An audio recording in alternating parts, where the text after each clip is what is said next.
નમસ્કાર વિદ્યાર્થી મિત્રો, વેટ ડિજિટલ એજ્યુકેશનમાં આપ સર્વે મિત્રોનું હાર્દિક સ્વાગત છે. વિદ્યાર્થી મિત્રો, આજે આપણે જોવાના છીએ ધોરણ 11 વિષય આપણો સમાજશાસ્ત્ર છે, જેમનો પાઠ 3 વિશે આપણે આજે ચર્ચા કરવાના છીએ. તો ખાસ મિત્રો, ચેનલમાં નવા હોય તો ચેનલ સબસ્ક્રાઇબ કરી દેજો. અને હા, આ વિડીયોમાં એક સરસ મજાની કોમેન્ટ તો આપી જ દેવાની છો, એ તો તમારે દરેક વિડીયોમાં આપી જ દેવાની. હા, અને ખાસ જે વિદ્યાર્થીઓ સતત મેસેજ કરે છે, સર અમારે આગળના પાઠ જોવા છે, આગળના પાઠ જોવા છે, પાઠના સ્વાધ્યાય જોવા છે, ક્યાંથી જોવા? તો ચેનલમાંથી તમને કદાચ ના પણ મળે, કેમ કે ચેનલમાં મુકાયેલા છે. પણ ના મળે એનું કારણ એ છે કે મિત્રો, હજારો વિડીયો છે, રેડી ને, 15-20 હજાર જેવા વિડીયો છે, કેમ કે ધોરણ 3 થી 12 સુધીના છે. તો ત્યાંથી ના મળે બહુ ટેન્શન નહીં લેવું, આપણે એનું સોલ્યુશન લાવી દીધું છે. શું છે? તો કે તમારે છે જવાનું છે પ્લે સ્ટોરમાં. ક્યાં જવાનું? પ્લે સ્ટોરમાં. ત્યાં સર્ચ કરવાનું વેટ ડિજિટલ એજ્યુકેશન, આપણી ચેનલનું નામ છે, એ જ સર્ચ કરશો એટલે આવો લોગો છે, આવું નામ છે, આવી જશે. હવે તમારે એને ઇન્સ્ટોલ કરી લેવાની એપ્લિકેશન. હા, 5 લાખ પ્લસ ડાઉનલોડર બતાવશે, હે ને? એટલે તમને જસ્ટ ખ્યાલ આવે કે આ જ એપ્લિકેશન છે. ખાલી વેદ લખશો તો આવી જશે. તો તમે એને ઓપન કરી લીધી. હવે આવું પેજ આવશે. અહીંયા તમારે તમારો મોબાઈલ નંબર એન્ટર કરવાનો. તમારો એટલે કે તમારા ઘરે રહેતો હોય, માતા પિતાનો જેનો હોય એનો તમે એન્ટર કરો. સેન્ડ ઓટીપી કરશો એટલે 4 આંકડાનો ઓટીપી જશે, બરાબર? એ આવશે એટલે નાખી દેશો એટલે તમને કંઈક આવું પેજ આવશે. જો આવું પહેલું પેજ. હા, ફોટા ફરશે એમાં બહુ ના પડતા, હે ને? કેમ કે એ તો સતત ફરતા રહેતા હોય. પણ આપણે અહીં જવાનું પેઇડ કોર્સમાં. ક્યાં જવાનું? Paid course. ત્યાં તમને ધોરણ 11નો એક ફોલ્ડર જોવા મળશે, અને એ ફોલ્ડરમાં તમને દરેક વિષયની પીડીએફ મળી જશે. આ સિવાય પરીક્ષા સમયે પેપરો અને એનું સોલ્યુશન ને બધું મળી જશે. આ સિવાય જો તમે બાજુમાં જશો મિત્રો, ધોરણ 3 થી 12ના વિડીયોમાં, તો ત્યાં ક્લિક કરશો એટલે આવી રીતના આવશે. તમે ઉપર સ્ક્રોલ કરશો એટલે આવું કંઈક આવશે, ધોરણ 11, હે ને? ત્યાં ક્લિક કરશો એટલે ધોરણ 11ના તમામ વિષયો ત્યાં મળી જશે. ત્યાં તમે દરેકના સ્વાધ્યાય જોઈ શકશો. આ સિવાય છે ગુજરાતી છે, અર્થશાસ્ત્ર છે, ભૂગોળ છે, ઇતિહાસ છે, સમાજશાસ્ત્ર છે, આ બધા વિષયના તમે વિડીયો પણ જોઈ શકો છો. ક્લિયર? ચાલો, તો હવે આપણે જોઈ લીધા હશે, તમને ખ્યાલ આવી ગયો છે કે આગળના ચેપ્ટર મારે ક્યાંથી જોવા. તો હવે આપણે શરૂઆત કરીએ પાઠ 3, જેનું નામ છે સામાજિક વ્યવસ્થા અને સામાજિક રચનાતંત્ર. તો આપણે જે આ પાઠમાં ચર્ચા કરવાની છે, એક તો સામાજિક વ્યવસ્થા કઈ રીતના જળવાયેલી હોય છે એ, અને એનું રચનાતંત્ર કઈ રીતના હોય છે, એટલે કે એની રચના કઈ રીતના થઈ છે, આખું એનું માળખું કઈ રીતના હોય છે, એની ચર્ચા આપણે આ ચેપ્ટરમાં કરવાની છે. તો ચાલો વાત કરીએ આપણે પ્રસ્તાવના. અગાઉના એકમમાં આપણે સમાજશાસ્ત્રની કેટલીક વિભાવનાઓની સમજૂતી મેળવી. તો કે આપણે જે આગળનું ચેપ્ટર નંબર 2 જોયું, તો એમાં આપણે સમાજશાસ્ત્રની કેટલીક વિભાવનાઓ જે પણ કંઈ છે એની ચર્ચા કરી હતી. રેડી? વિશાળ માનવ સમાજમાં જ્યાં જ્યાં નજર નાખીએ ત્યાં માનવીની જરૂરિયાતોની પૂર્તિ માટે અનેક વ્યવસ્થાઓ અને પેટા વ્યવસ્થાઓ જોવા મળે છે. એટલે કે આપણે જે અત્યારે માનવ સમાજ છે, તમે જ્યાં નજર નાખો ત્યાં માનવની જરૂરિયાતો જે પણ કંઈક પૂરી કરવી હોય, રેડી, તો એ માટે કંઈક ને કંઈક વ્યવસ્થાઓ હોય. રેડી? તો આખી વ્યવસ્થાઓ છે એ શું છે? ક્યારેક અમુક વ્યવસ્થાઓ, અમુક પેટા વ્યવસ્થાઓ પણ એમાં જોડાયેલી હોય છે. જેમ કે કુટુંબ હોય તો જે કુટુંબ જેવી સંસ્થા દ્વારા બાળકના જન્મ, રક્ષણ, પોષણ, સંસ્કાર, સિંચન માટે ઊભી કરાયેલી વ્યવસ્થા. તો એક એક્ઝામ્પલ આપ્યું છે. કઈ રીતના? તો કે જો કુટુંબ હોય, રેડી, કુટુંબ જેવી કોઈ સંસ્થા હોય સમજો, તો એમાં જનરલી કુટુંબમાં શું થતું હોય? તો કે બાળકોનો જન્મ, કોઈ બાળકના જન્મ થાય, રક્ષણ થાય, એનું રક્ષણ કરવામાં આવે, એને પોષણ આપવામાં આવે, એના સંસ્કારોનું સિંચન કરવામાં આવે. આ બધી પ્રોસેસ માટે જે જોડાયેલી છે એ શું છે? કુટુંબ સંસ્થા છે. રેડી? આવી રીતના તમે જાઓ તો શાળાએ જાઓ તો એજ્યુકેશન સંસ્થા, ત્યાં તમને શિક્ષણ આપવાનું કામ કરતા હોય છે. રેડી? કે જે તમે ધોરણ 1 થી માંડીને 12 સુધીને, કોલેજ સુધીને એ રીતના તમે એજ્યુકેશન મેળવી શકો છો. જો અહીં એ પણ આપણે આપ્યું છે. જો આ ઉપરાંત શિક્ષણ સંસ્થા શૈક્ષણિક જરૂરિયાતો પૂરી પાડે છે. તો સ્વાભાવિક છે, જેમ કે વેટ ડિજિટલ એજ્યુકેશન તમારી જરૂરિયાતો પૂરી પાડે છે ને ભાઈ. શું? તો કે આપણે આવી રીતના બધા વિષયના વિડીયો મૂકીએ છીએ, તો તમે ફ્રીમાં જોઈ શકો છો, હે ને? અને તમે સારું એવું સમજી શકો છો અને સારી એવી તૈયારી કરી શકો છો. તો તમારી એક જવાબદારી બને. શું? એક તો ચેનલ સબસ્ક્રાઇબ રાખો, એપ્લિકેશન ડાઉનલોડ રાખો, અને ત્રીજી વસ્તુ, દરેક વિડીયોમાં એક સરસ મજાની કોમેન્ટ આપી દેવાની, હે ને? ચાલો, ક્લિયર? હા, તમારી કોમેન્ટ બધાની વાંચીશો, ટેન્શન ના લેતા, બધાની કોમેન્ટ આપણે જોઈશું. રેડી? ચાલો. તો એ રીતના જે રીતના શૈક્ષણિક સંસ્થા હોય તો એ શું કરે? શિક્ષણની જરૂરિયાત પૂરી પાડશે. આમ જોવા જઈએ તો લગ્ન, જ્ઞાતિ, આર્થિક, ધાર્મિક વગેરે સંસ્થાઓ માનવીની જરૂરિયાતો સંતોષી સામાજિક વ્યવસ્થાઓ ઊભી કરે છે. તો વ્યવસ્થાઓ છે એટલે કે આવી રીતના જોવા જઈએ તો લગ્ન છે, અલગ અલગ જ્ઞાતિ, આર્થિક સ્થિતિ છે, ધાર્મિક ક્ષેત્ર હોય તો વગેરે ક્ષેત્રમાં જે પણ કંઈ સંસ્થાઓ છે એ માનવીની શું કરે છે? જરૂરિયાતો પૂરી કરે છે. ક્લિયર? ચાલો, કોઈ પણ રચના જુદા જુદા ભાગોની પદ્ધતિસરની ગોઠવણી છે, જેવી કે મોટર કારની રચના તેના machine, wheel, steering, seat, glass જેવા વિવિધ ભાગોના જોડાણથી બનેલી છે. એટલે કે શું કહે છે, કોઈ પણ રચના હોય એ જુદા જુદા ભાગોનું એક પદ્ધતિસર સ્ટેપ બાય સ્ટેપ ગોઠવણ હોય. રેડી? કોઈ પણ રચના કરવી એટલે કે ડાયરેક્ટ એમને બનાવી નાખવું એવું નહીં, પણ એ સ્ટેપ બાય સ્ટેપ ગોઠવવી હોય. રેડી? જેમ કે ફોર એક્ઝામ્પલ મોબાઈલની રચના કરવી હોય તો મોબાઈલમાં તમારે શું કરવું પડે, ખાલી બધા પાર્ટ્સ આવીને ભેગું કરીને આપી દો, હાલ્યો આ થઈ ગયો મોબાઈલ, એવું ના ચાલે. તમારે એને સ્ટેપ બાય સ્ટેપ છે અને એની જે પ્લેટો હોય, મીન્સ કે એની સર્કિટો હોય કે કેમેરા હોય કે જે પણ કંઈ માઇક્રોફોન હોય, બેટરી હોય, આ બધું લાઈન ટુ લાઈન તમારે ગોઠવવી પડે, હે ને? તો એવી રીતના તમારે તમામ વસ્તુ છે એને આપણે રચના એ રીતના કરી કહેવાય. તમે ક્યારે એવું જોયું મોબાઈલમાં બધી વસ્તુ, સ્પીકર હોય, સર્કિટ હોય, બેટરી હોય, કેમેરા હોય, રેડી? આ બધું ભેગું કરીને તમને આપી દેશે, એમ ગાંઠ મળે પેલું કાપડમાં બેગમાં નાખીને આવ્યો લઈ જાઓ, એવું થાય ના થાય. તો એને રચના કરી કહેવાય નહીં. તો રચનામાં માની લો કે જેવી રીતે આપણે મોટર કારની વાત કરીએ છીએ તો મોટર કારમાં મશીન હોય, વ્હીલ હોય, હે ને? ફોર વ્હીલની વાત કરીએ ને, સ્ટેરિંગ હોય, સીટ હોય, ગ્લાસ હોય, તો આ બધાને વિવિધ ભાગો છે અને પહેલાં તો સરખી રીતે શું કરવામાં આવે, જોડાણ કરવામાં આવે અને વ્યવસ્થિત ગોઠવણી કરીને તમને કાર આપવામાં આવે, હે ને? તો આ રીતના છે એ આખી ઘટના બનેલું, જોડાણ બનેલું હોય એને કહેવાય રચના. શું કહેવાય? રચના. આમ કોઈ પણ ભૌતિક વસ્તુ, મકાન, પંખો, ટેબલ, ખુરશી વગેરે વિવિધ ભાગોના જોડાણથી બનેલી રચના છે. એટલે કે આમ જોવા જઈએ તો કોઈ પણ પછી તમે ભૌતિક વસ્તુ લઈ લો, હે ને? જેને તમે જોઈ શકો છો, અડી શકો છો, સ્પર્શી શકો છો, હે ને? જેમ કે પેન, સ્માર્ટ બોર્ડ, હે ને? જે સામે તમને દેખાતું નથી પણ કેમેરા જે છે તો કેમેરામાં આપણે જોઈ શકીએ છીએ, સ્પર્શી શકીએ છીએ. તો ઇન શોર્ટ કહેવા માગે છે કે જેટલી પણ પૃથ્વી પર ભૌતિક વસ્તુ છે એમાં એ જો મકાન છે, પંખો છે, ટેબલ છે, ખુરશી, આ વગેરે ભાગો છે એ વિવિધ જોડાણોથી બને, બરાબર? અને આને શું કહેવાય? રચના કહેવાય છે. ક્લિયર?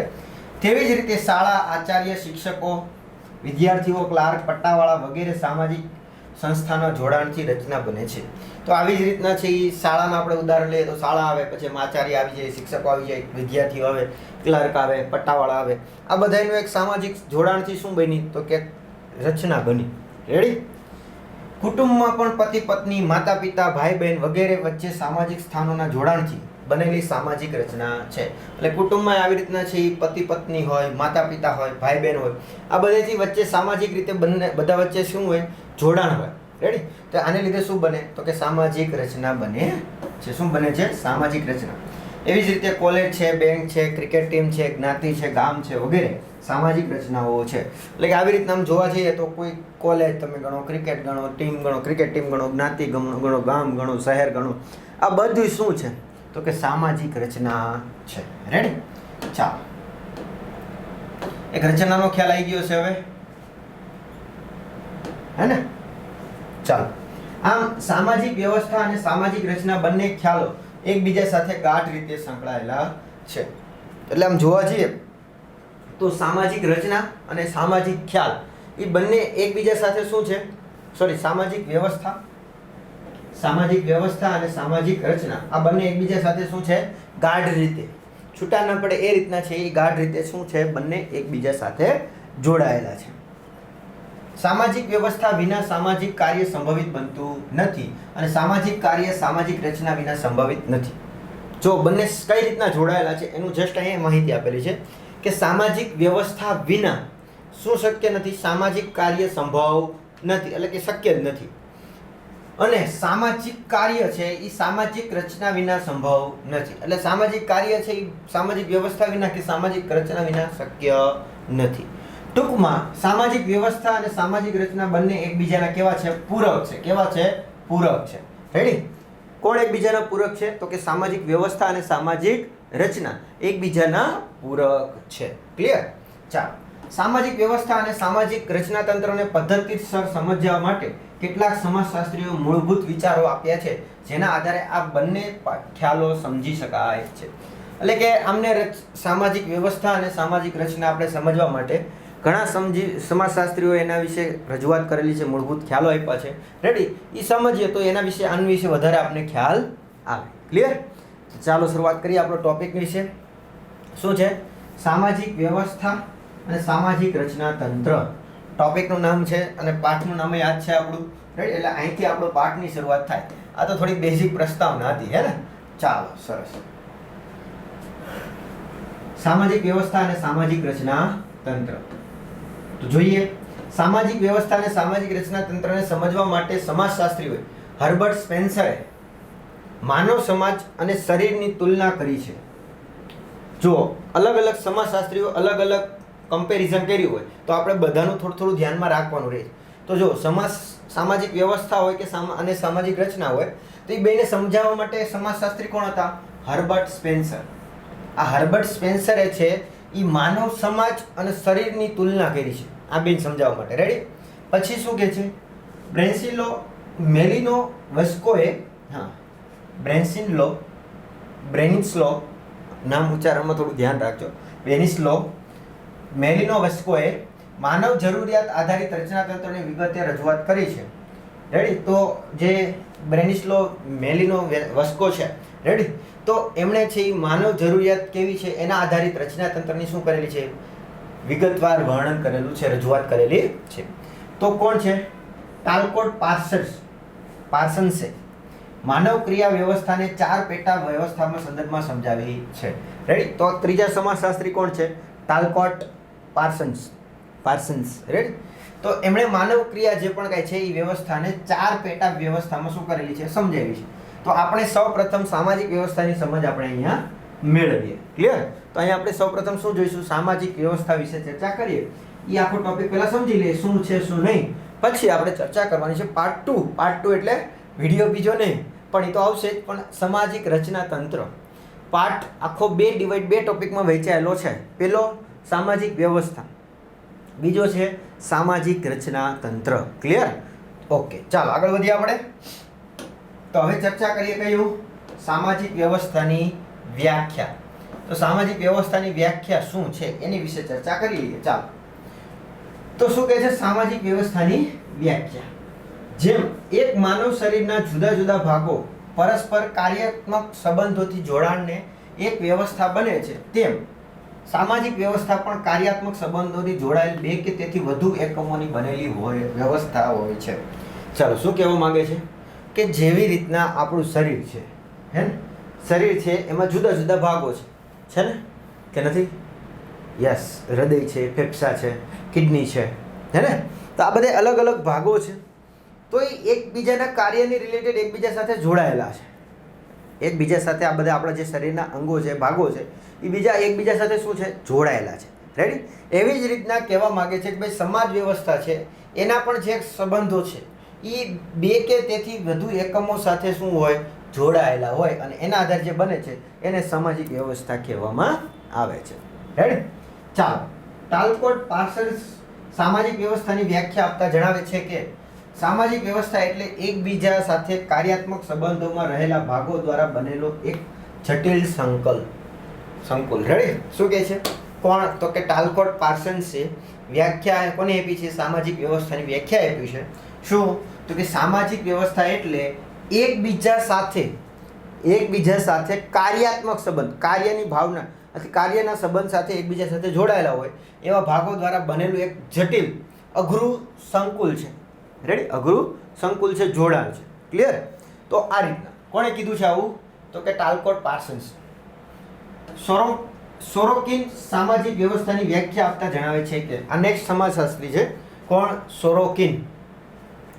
નામ મિત્રો થોડા ધ્યાન રાખજો, કેમ કે અલગ અલગ સમાજશાસ્ત્રીઓ છે. હવે ગુજરાતના, ભારતના બહુ ઓછા છે. રેડી? કે જેથી કરીને આપણે નામ સરળતાથી યાદ રહી જાય. પણ આ જે બધા અલગ અલગ દેશોના હોય એટલે નામ થોડા અલગ અલગ હોય, તો એને ધ્યાનમાં રાખીને આપણે ચર્ચા થશે. રેડી? તો જોઈએ નેક્સ્ટ. સોરોકિન સામાજિક વ્યવસ્થાની વ્યાખ્યા આપતા શું કહે છે ભાઈ? તો કે સામાજિક વ્યવસ્થા એક સંગઠિત જૂથ છે કે જે તેના સભ્યોના હકો, ફરજો, સામાજિક સ્થાનો, કાર્યો, ભૂમિકાઓ તેમજ પરસ્પરના વર્તન તથા જૂથ બહારના વિશાળ સમાજના સભ્યો સાથેના વર્તન સ્થાપિત કરતા સામાજિક ધોરણોનું સંકુલ ધરાવે છે. સમજાયું નહીં? ટેન્શન ના લો, આપણે સમજી લઈએ. પહેલાં તો સોરોકિન જે છે એ સામાજિક વ્યવસ્થાની વ્યાખ્યા આપે, એટલી તો ખ્યાલ આવ્યો. શું આપે છે કે સામાજિક વ્યવસ્થા એટલે શું? તો કે સામાજિક વ્યવસ્થા એ એક સંગઠિત જૂથ છે, એક આખું જૂથ છે જેમાં તો કે એના સભ્યોમાં કોણ કોણ આવશે? જો ખાસ ધ્યાન રાખજો, સામાજિક વ્યવસ્થા એક જૂથ છે, શરીરની વાત નથી, શરીર આગળ આવી ગયું. તો અહીં સામાજિક જૂથ એક વ્યવસ્થા છે, સંગઠન છે. એમાં કોણ કોણ આવે? તો કે એમાં આવે સભ્યોના હકો આવે, એની સભ્યોની ફરજો હોય, સામાજિક સભ્યનું સ્થાન કયું છે એ છે, એના કાર્યો શું છે, એમની ભૂમિકાઓ શું છે. રેડી? આ બધું પરસ્પરના વર્તન તથા જૂથ બહારના વિશાળ સમાજના સભ્યો સાથેના વર્તનને સ્થાપિત કરતા સામાજિક ધોરણોનું એક સંકુલ છે, માળખું છે. એટલે કે જે કોઈ સામાજિક વ્યવસ્થામાં સંગઠન છે જે છે એમાં સભ્યના હક હોય, ફરજો હોય, એના સ્થાન હોય, એના કાર્યો હોય, એની ભૂમિકા હોય, એનું પરસ્પર વર્તન શું છે, જૂથ બહારના સભ્યો સાથે, સમાજ સાથે એનું વર્તન કેવું છે. બરોબર? આ બધા સમૂહ છે એનું એક સંગઠિત જોડાણ હોય, સંકુલ હોય. બરોબર? એ શું છે? તો કે સામાજિક વ્યવસ્થા છે. આવું કોણ કહે છે? સોરોકિન કહે છે. એટલે અહીંયા અલગ અલગ સમાજશાસ્ત્રીઓની જે વ્યાખ્યાઓ છે કેની સામાજિક વ્યવસ્થાની, એની અહીં ચર્ચા કરેલી છે. ક્લિયર? તો આપણે આગળ વાત કરીએ એ પ્રમાણે શું? તો કે ભાઈ પરસ્પર એકબીજા સાથે જોડાણ વ્યવસ્થા બને છે. તેમજ ટાલકરના પાર્સલને છે એણે સામાજિક વ્યવસ્થાની વ્યાખ્યા આપી, સોરોકિને સામાજિક વ્યવસ્થાની વ્યાખ્યા આપેલી છે. જોઈએ, ટૂંકમાં કહી શકાય કે સામાજિક સ્થાન કે દરજ્જામાં રહીને ભૂમિકા ભજવતી વ્યક્તિઓની આંતરક્રિયાની વ્યવસ્થાને સામાજિક વ્યવસ્થા કહેવાય છે. સારાંશ આપણે પૂછી શકાય, આ વધારે પૂછાવાની શક્યતા, એટલે ધ્યાનમાં રાખજો. 1 ગુણનો સવાલ. શું? તો કે ટૂંકમાં એવું કહી શકાય કે જે સામાજિક સ્થાન છે અને એનો દરજ્જો જે છે, સામાજિક સ્થાન હોય કોઈ પણ વ્યક્તિનું અને એનો દરજ્જો જે પણ હોય, એમાં રહીને એની પોતાની જે પણ કંઈ ભૂમિકા ભજવવી હોય એવી વ્યક્તિની આંતરક્રિયાની જે વ્યવસ્થા છે, વ્યક્તિની પોતાની ક્રિયાની જે વ્યવસ્થા છે એને જ શું કહેવાય છે? સામાજિક વ્યવસ્થા. ફરીથી એક વખત આ આઈએમપી વ્યાખ્યા છે, ધ્યાન રાખશું. શું કહે છે?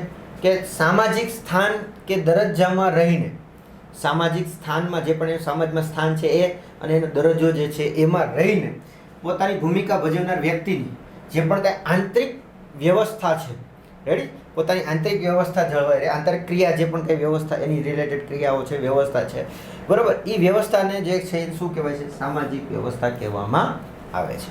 તો 1 ગુણનો સવાલ છે, ખાસ યાદ રાખજો, પરીક્ષામાં આપને પૂછી શકાય. ચાલો, રેડી? ચાલો, નેક્સ્ટ ટોપિક છે આપણો સામાજિક વ્યવસ્થાના લક્ષણો. શું છે? સામાજિક વ્યવસ્થાના લક્ષણો. રેડી? તો હવે આ લક્ષણો છે એ મિત્રો આપણે 5 ગુણમાં સીધા પ્રશ્ન પૂછી શકાય એવા છે. તો જેની ચર્ચા મિત્રો હવે આપણે આવતા લેક્ચરમાં કરીશું. તો આ વિડીયો લેક્ચરમાં મિત્રો આપણે અહીંયા સુધી રાખીએ. Thank you. જય હિન્દ, જય ભારત. અસ્તુ.